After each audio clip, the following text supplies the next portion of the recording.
Hello and welcome to Shop.org 2014. My name is Daniel Linneberg from Mercent, and we're here to talk a little bit today about Amazon best practices and holiday prep. As I said, I'm Daniel Linneberg, and I'm a project manager for the product engineering team here at Mercent. And this is Eric Keller. Hi, I'm Eric Keller. I'm CEO of Marketplace Ignition. We partner with Mercent to help clients sell more through marketplaces, comparison shopping engines, and the like. So what we'll cover today is best practices, a high-level overview of Amazon, why Amazon matters, Amazon's customer obsession and what they may do next, data and data quality obsession, as well as Seller Central and Mercent reporting, winning the buy box and price optimization, and finally other Amazon programs that third-party sellers can participate in. The first question is why Amazon matters, and I know this sounds a little bit like a rhetorical question. But what we have up here is we have the napkin diagram. So I started in Amazon in 1999. This diagram was already 3 years old in 1999. This is the infamous Jeff Bezos napkin diagram. And a lot of times people will say to us, how do I know what Amazon's going to do next? They're so unpredictable. The best part is Amazon's really not unpredictable. In fact, Amazon's been following this same napkin diagram and the same letter to shareholders since like 1997. And so understanding what they're trying to do and why it matters is the key reason on how you can predict what they're going to do and what will work on the platform. So first, let's talk about why it matters. So Amazon represents, this number at the bottom is the number you want to track. Amazon represents 1 out of every 4 or 5 transactions on the web in the United States.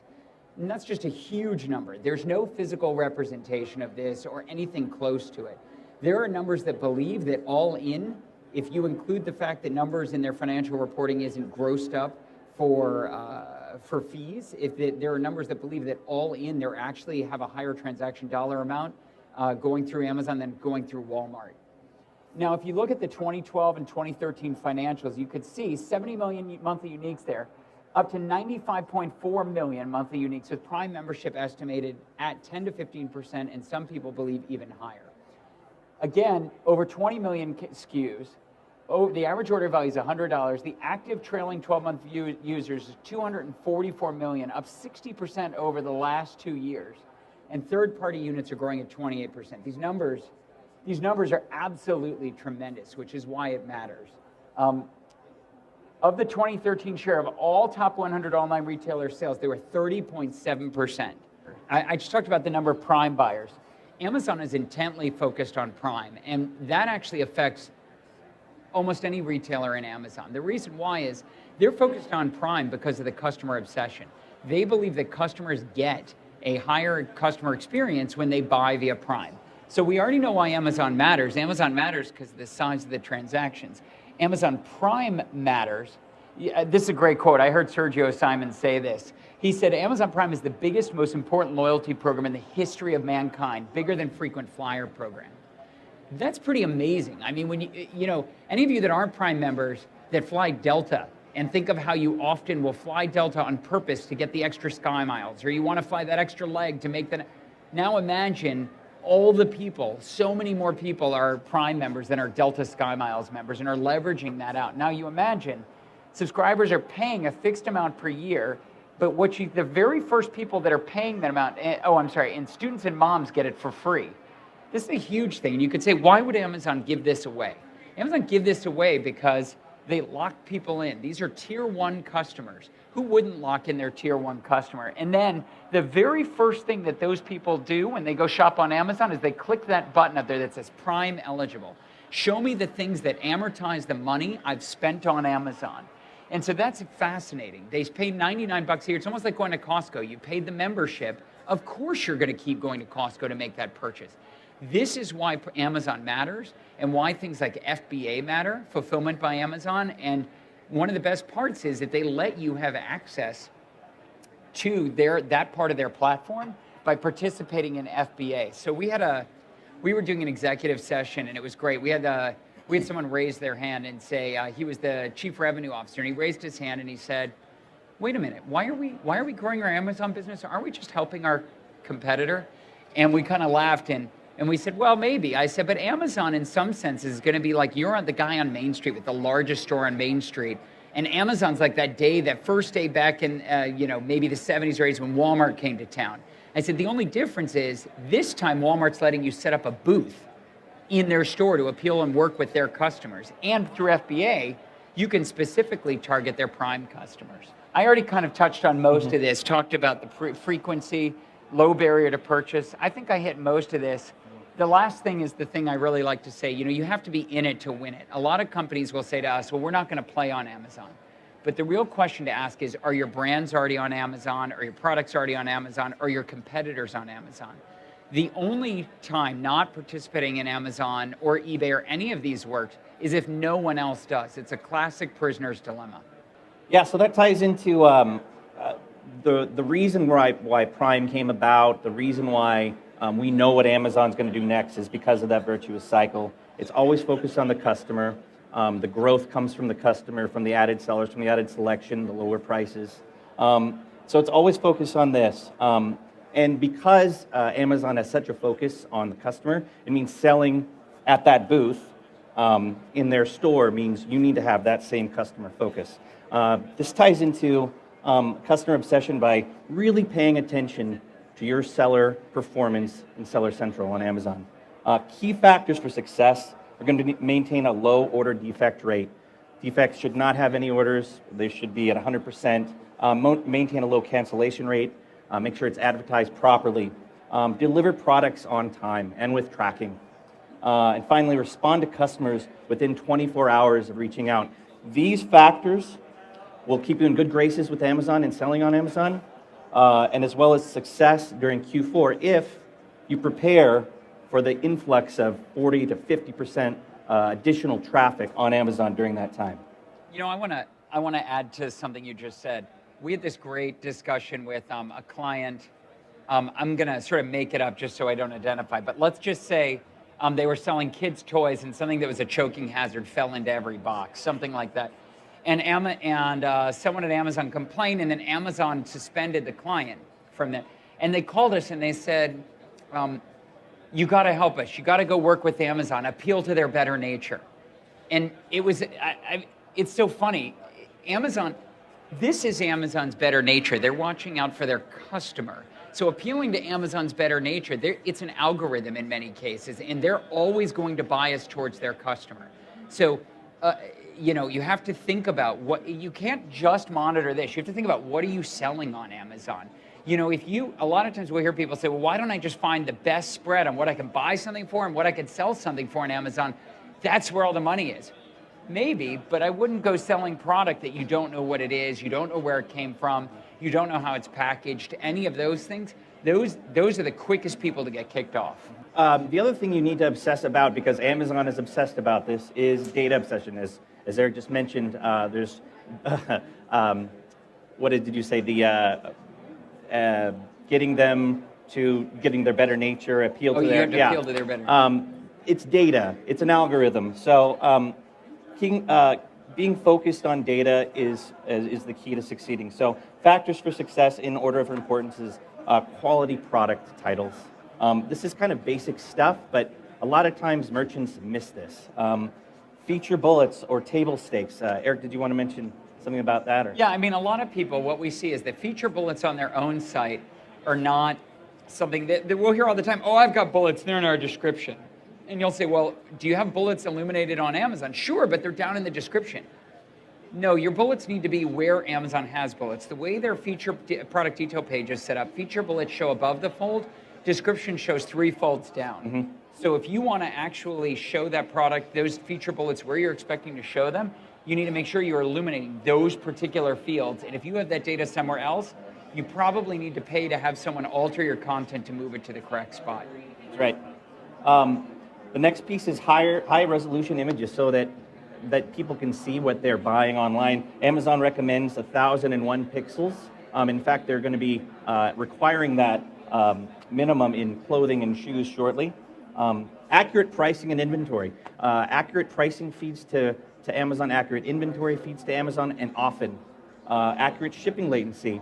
This allows customers to know when they're going to get their product, and or allows Amazon to let the customer know that, and then you don't run into those issues where you have late ship penalties in your seller performance. Detailed descriptions. Again, descriptions are important, but as Eric mentions, they're 3 or 4 levels down the fold, below the fold. They are important, and Amazon leverages that data to surface your results in search results, your offers in search results. Accurate classification. This is a big one. If you're inaccurately classified, people aren't going to be able to find your items. They may be living at the very top of search because you said a shoe was a dress, or there's several different examples where we've seen this, but paying a really close attention to classification is huge. And finally, the utilization of recommended and optional attributes. Not just filling out, these are bare minimum sort of pieces here. There's a lot more that Amazon wants and likes and can help surface your products on if you fill these out. Don't move forward yet. Yeah. So I was just thinking about a client that we both worked with at one point that was in the footwear space. And Amazon made a change a year and a half ago to require upper material. So this is a great point. We didn't even put this up here, but certain categories will have certain things that are required because they're changing the way the navigation of the site works. So Amazon decided 18 months ago and said, hey, we're going to require upper material because we think customers want to shop by leather shoes versus canvas shoes. That's not even up here, but it's a great example. If you weren't selling, that's just to get that product listed now. Amazon made that mandatory, and we found the majority of clients we worked with didn't even classify their products. They didn't even have illuminated. We had to go find that data, but once you did, the interesting thing is if you had that data and no one else did, you were suddenly the only one selling it because Amazon wouldn't let anyone sell it unless they had that data point. So actually that quality of data removed your competitors. Having higher fidelity of data can create a situation where you're the only one selling it. Right. And understanding what is required, what is optional, what Amazon wants to see, what Amazon likes, is found in Seller Central. Sometimes it can be seen a little buried, but Seller Central category guides and templates, including style guides for best practices and how to list in your particular category. Know the category you're selling in. As Eric mentioned, know the products you're selling. And you can find best practices for listing, images, descriptions, all of those data points I listed on the previous slide in the style guides. The browse tree guide will help you figure out where to place your items in Amazon's browse structure hierarchy. And finally, inventory file templates contain really useful field information, again, recommended fields, required fields, and the like. Another thing you should utilize is Amazon reporting. It's a great, they just recently introduced this seller dashboard this last year. It's great, it tracks your sales performance by the day. It's behind an hour or two, but it's pretty accurate. You can see today, yesterday, same day last week. And then you can pull historical data up to 2 years ago by ASIN for a certain date range, by date for a selection of ASINs. We also want to talk about the importance of revenue per SKU, measuring that piece. That's not exactly in Seller Central, but you can calculate that by your average offer count and how much you're making there. It's just a key metric because offers equals opportunity and profit on Amazon. And finally, like I mentioned, the sales dashboard. Another key place where you can see Amazon reporting really helps is under listing quality and suppressed listings report. In fact, all these reports are really good. They're feedback on what is live on Amazon and what isn't, what's suppressed, what's inactive, and what needs to be fixed. So that's all great to have. I wanted to talk about merchant reporting as well. We have a lot of reporting. I'm not going to go into detail of all these, but we have our performance dashboard. We can see previous days sales or sales all the way back as far as you've been on the merchant platform. Right there, as soon as you log in. We have scheduled reports. You can get scheduled daily, weekly, delivered to your inbox. Channel feed log that'll tell you which products, how many products are going to Amazon. We have our repricing log, tells you what the repricing engine is doing with your SKUs you've chosen to reprice. Repricing rule log that tells you which rules are currently in effect. And finally, the notification log that tells you when feeds have failed, when there have been problems or issues with any feeds to Amazon. Another piece that doesn't necessarily fall into a reporting well, it does fall in reporting, is error resolution. And we have a great tool for error resolution where you can resolve ASIN matching errors directly in our UI. ASIN matching errors is when you're sending something very close to what Amazon believes it is and sends that data back to us. And then we can then click on the link provided here and go see, is that thing? And maybe we sent a brand that's misspelled or has a weird character in it. Well, we can correct that then right in the UI and resend that product to Amazon to make sure it goes live. We can view specific error codes and export results for detailed analysis as well. We've talked about best practices on Amazon. We've talked about customer obsession, data obsession, Prime, all that. A lot of people want to talk about winning the buy box. You need to have the customer obsession and the data obsession in order to win the buy box. So I kind of left pricing towards the end, but it's an important one to talk about. 95% of transaction volume for any product on Amazon goes to the retailer who's in the buy box. Yeah, and I talked about this too. If you think about the importance of Amazon Prime and you think about what it takes to win, a lot of times people think, oh, all I have to do is be the lowest price. How hard could that be? I'll crawl, I'll be a penny lower. It's not quite that easy. First of all, remember that Amazon prioritizes availability over price. So if you're 3 to 5 day availability and someone else is 1 to 2, it actually won't make a difference that you're a penny lower. And in fact, it actually never made a difference to begin with that you are a penny lower, because a penny isn't enough of a justification. Depending on the store, sometimes you need to be 3% lower, sometimes 5%. In certain categories, Amazon completely biases towards when Amazon is a seller, they feel that there is concern, like in certain parts of health and personal care, there's an over 10% differential in order to win the buy box. So you really need to understand it isn't about being a penny. It's about understanding the part where you are in the store, what the differential is, and how to win. And then it really is about winning the buy box. It doesn't matter if you're a penny lower if you're not winning the buy box. So number one, track that. Number two, it isn't always about always winning the buy box. So let me give you an example. If Daniel and I sell the same product, and and neither of us are Amazon, and we're both at the same price, we'll share the buy box. Let's say that I was $2 lower than him, and that's what it took to win, and I make it 100%. It may be worth it to me from a margin perspective to be at the same price as him and to share it. You have to understand your margin. You have to understand what your strategy is. Are you strategizing to win? Are you strategizing to share? What if we both sold it at 50, but I sold it at 51?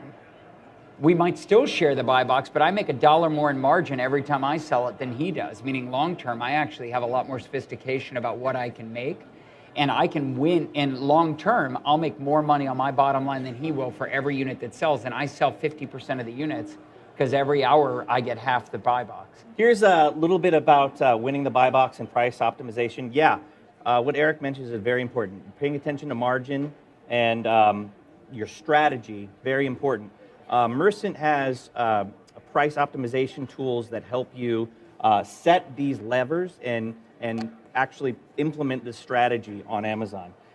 We provide complete campaign control through flexible custom rules based on assortment that you choose. Specify the rules to compete by competitor, brand, supplier, and like I said, custom assortments on gross profit margin, on sellers with less than or more than 3 stars. You can set all of these levers right in Merchant Retail.